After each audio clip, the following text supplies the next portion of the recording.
पुराने समय के टेलीविजन में आपने इस झिलमिल को जरूर देखा होगा। ये कोई आम चीज नहीं थी।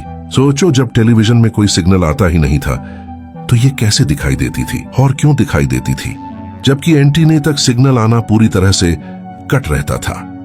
असल में ये भी एक सिग्नल ही है जो टेलीविजन में सिग्नल ना आने पर एंटीना खुद ही ब्रह्मांड में से डिटेक्ट करने लगता था। जी हाँ, ब्रह्मांड में से।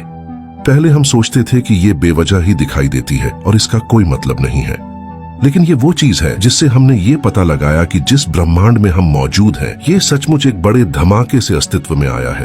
और ये बात पता लगाना कोई मजाक बिल्कुल भी नहीं थी, क्योंकि सोचो, जब हमें यही पता नहीं होगा कि जिस ब्रह्मांड में हम मौजूद हैं ये बना कैसे, तो इसके अंदर जीने का तो कोई मतलब ही नहीं होगा। मतलब होगा भी तो सिर्फ बेवजह ही जीना।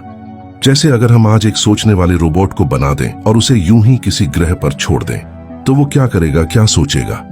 वो बस जीने के लिए कुछ आविष्कार करेगा और उसका अस्तित्व क्यों है भूलकर अपनी ही बनाई चीजों में खो जाएगा।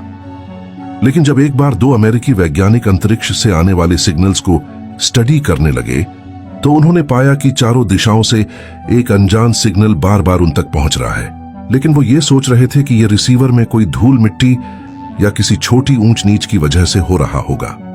लेकिन सबसे ज्यादा हैरान वो तब हुए जब उन्होंने अपने रिसीवर की सफाई करने के बाद भी उस अनजान सिग्नल को आते पाया। और क्योंकि वो अंतरिक्ष वैज्ञानिक थे, तो वो ये जल्द ही समझ गए कि ये सिग्नल रिसीवर में किसी खामी की वजह से नहीं, बल्कि एक्चुअल में बाहर से हम तक पहुंच रहा है। तो उन्होंने रॉबर्ट डीके, जो उस वक्त के प्रसिद्ध अंतरिक्ष वैज्ञानिक थे, उन तक ये जानकारी पहुंचाई। जो उस वक्त बिग बैंग मतलब ब्रह्मांड एक बड़े धमाके से ही अस्तित्व में आया था, इस बात को साबित करने में ही लगे थे। तो रॉबर्ट डीके इस जानकारी को सुनते ही सोचने लगे कि कहीं वो सिग्नल बिग बैंग से तो जुड़ा नहीं है, क्योंकि वो इसी पर काम कर रहे थे जिससे उनके दिमाग में सबसे पहले यही बात आई। लेकिन रॉबर्ट डीके पूरा कंफर्म नहीं थे, जिससे उन्होंने अलग अलग रेडियो टेलीस्कोप से इस सिग्नल को परखने का सोचा। और उन्होंने भी पाया कि सभी सिग्नल्स के पीछे एक हल्का सिग्नल एक्चुअल में आ रहा है। और जब उन्होंने सभी रेडियो टेलीस्कोप के बाद एक नॉर्मल सेंसिटिव एंटीना का इस्तेमाल किया, तो वो दंग रह गए ये देख के कि एक नॉर्मल सेंसिटिव एंटीना भी इसे डिटेक्ट कर पा रहा था, जिसका सबूत टेलीविजन में दिखने वाली ये झिलमिल दे रही थी। और रॉबर्ट डीके तभी समझ गए कि ये रेडिएशन सिग्नल जो भी है, ये पूरे ब्रह्मांड में ही मौजूद है, जिससे एक नॉर्मल सेंसिटिव एंटीना भी इसे डिटेक्ट कर पा रहा है। और चारों दिशाओं में कोई चीज समान रूप से तभी फैल सकती है जब वो किसी चीज या धमाके द्वारा एक साथ चारों दिशाओं में फैली हो। लेकिन जब इस सिग्नल को और स्टडी करने के लिए कुछ सालों बाद प्लैंक नामक उपकरण को अंतरिक्ष में भेजा गया, तो चारों तरफ समान रूप से फैला एक ग्लो उभर कर सामने आया, जो उस धमाके से ही निकला था जिससे हमारा ब्रह्मांड बना। और जब उस ग्लो के फोटोन हमने डिटेक्ट किए, मतलब लाइट डिटेक्ट की, तो उनकी लो वेवलेंथ को स्टडी करके सामने आया कि ये लगभग उस समय से ही ट्रैवल कर रहे हैं जिस समय हमने बिग बैंग मतलब इस ब्रह्मांड के जन्म का अनुमान लगाया है। जिससे रॉबर्ट डीके 100% कंफर्म हो गए कि ये सिग्नल रेडिएशन बिग बैंग से ही निकली थी, जिसे हमने कॉस्मिक माइक्रोवेव बैकग्राउंड रेडिएशन नाम दिया।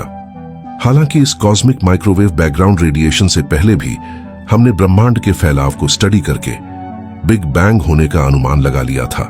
लेकिन तब हम बिग बैंग को प्रूव नहीं कर पाए थे, जिससे दुनिया मानने को तैयार ही नहीं थी कि ये ब्रह्मांड एक धमाके से ही अस्तित्व में आया होगा। लेकिन बिग बैंग को साबित करने के बाद कुछ वैज्ञानिकों ने सवाल उठाए कि इस बिग बैंग से पहले क्या था जिसकी वजह से ये ब्रह्मांड अस्तित्व में आया। और सच बताऊं तो इसके बारे में आज भी हमारे पास कोई पुख्ता जानकारी मौजूद नहीं है। लेकिन अगर वाकई में मल्टीवर्स यानी दूसरे ब्रह्मांड भी मौजूद हैं, तो बिग बैंग से पहले दूसरे ब्रह्मांड ही मौजूद होंगे, क्योंकि जिस बिग बैंग की हमने बात की उससे सिर्फ हमारा ब्रह्मांड अस्तित्व में आया, दूसरे ब्रह्मांड नहीं।